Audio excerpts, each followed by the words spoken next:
Hello, and welcome to this video overview of Bedlam Boogie.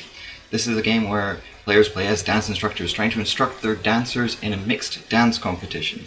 There is a bit of a problem though. The music system keeps seeming to randomly change the music. It seems to be busted. Oh well, let's try and see if we can hope this goes okay.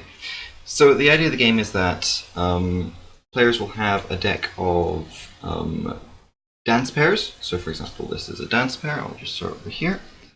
You see there's not really much on it, apart from 4 numbers of different colors. So green, red, orange, and yellow, each corresponding to a different dance. And so both players will have a deck of 10 of those dance pairs, and we'll have a deck of cards. These are called play cards, and this is the play deck. Each round, the players will take the top pair of students, place it face up in front of them. So both players will do this, and then both players will also, in the advanced game, will flip over the next card. So there's 2 different types of games in this game. There's the advanced game and the basic game. The basic game is more random. You get less cards in your hand. You have less power over the game. And you get less information from the game. Whereas in the advanced game, you get to see what the next dance pair that's coming up. You get more cards in your hand. You have more control over the game. So after all that's happened, also one of these gets flipped over to show the color of dance. So for example, this is yellow, which is swing. These couples will be swing dancing. The light's really bright and I have no power to fix it, but these are the 2 dance pairs. So you see one of them has a 3 in yellow and the other one has a 4 in yellow, which means that this one is currently winning. So this player is currently winning. But that can all change. So this is how the game works. Each player in the basic game will get a hand of 5 cards. In the advanced game, will get a hand of 7 cards. We'll play the advanced game because it's more interesting. And the cards will be in 3 flavors. They will be in the flavor of flourishes, which look like this currently, at least until I get so there's some art on this. And they basically say activate on a specific color, and then they give bonuses to specific colors. So for example, this one on the right says activates on green, and then gives +3 green. So these are called flourishes because they improve how well you look to the judges, basically. And this gives you 2 bonuses to do 2 different colors. Okay, and then there is music change cards, which look like this. It literally just says change the music to a specific color. So for example, this one says change the music to yellow. Not very useful, seeing that the color is already yellow. And then there is I should probably look for this in advance, but there is event cards, and event cards just are basically text. For example, this one says trip. Opposing cards that are being resolved are discarded without effect. So that's an event card. So I don't know why I'm shuffling this. Just put this back. So after players draw their hand, they're going to be placing cards face up in front of them. For example, we're going to put this, and we're going to go like that, and then this, and then this. And then the rest of the cards, so the other 4 cards in this example, stay in their hand. Now this is important. The cards stay in the order in which they're placed. So the leftmost card is the first card, the rightmost card is the last card. It's the same on the other side. So the leftmost card is the first card, the rightmost card is the last card. So let's just say they play these 3 cards. And then once everybody's played their cards and everybody's agreed, by the way, people can change cards around as long as people haven't agreed on starting the resolution phase. Once everybody's agreed on starting the resolution phase, both players will flip their first card at the same time, and they'll look and see what resolves. So the color is yellow. See, it's ring yellow.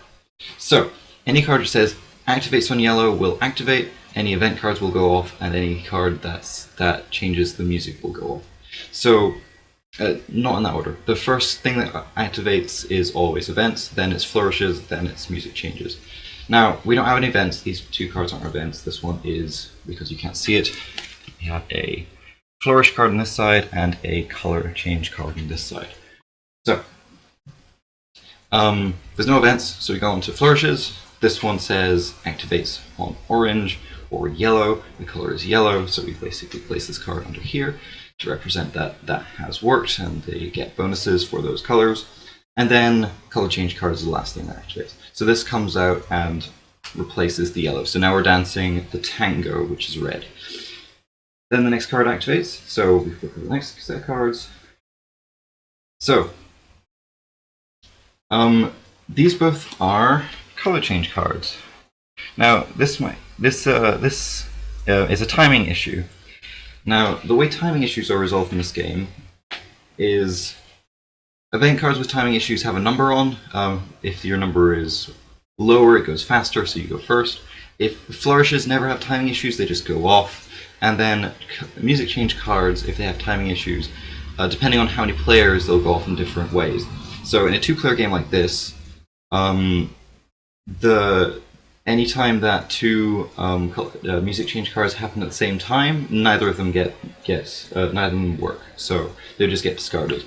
So even though he played yellow and I played orange, the color is still red because both just bounced off each other. We basically tried to change the music and nothing happened. In a 3 or more player game, if there is a majority, so for example, if there is 2 yellows and an orange, then the color would change to yellow. I would point out that if we both played yellow in this 2-player game, neither would go off, even though they're both yellow, because it's 2-player and not specific to 2-player. Then finally we go to our last card, we flip our last card, and these are both flourish cards. You see he played a +3 red, and I played a +1 orange, +1 yellow. So my one activates on orange and yellow. We're playing on red right now, which means this one doesn't go off, but his activates on red, which means it does go off, and it goes under his card. So after everything's been resolved, we then compare the number of the current music. So the current music is red. So he has 4 + 3 is 7, and I have 3 + 0 because this doesn't add anything to red.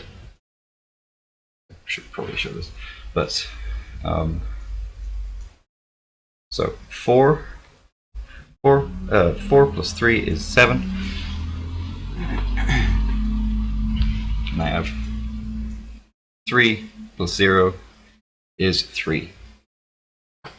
So I lost. All the cards that got used get discarded, so they don't stick around. My answer goes away. I lost, so it goes away. And then the player who won gets tiebreaker points equal to the difference of them and and the runner-up. So he had 7, I had 4. Sorry, he had 7, I had 3, so he gets 4 tiebreaker points. Now these are only important in the case of a tie, so they won't always get used. But tiebreaker points are a way of basically tracking who wins in the case of a tie, which does happen a decent chunk. Then we go into the next round. He basically places his next dancer on top. This is now his win pile. So we then continue and do exactly the same thing. We place 3 more cards. We continue resolving effects. We see who wins.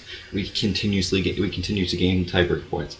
And then at the end, so for example, if I won this many and he won this many,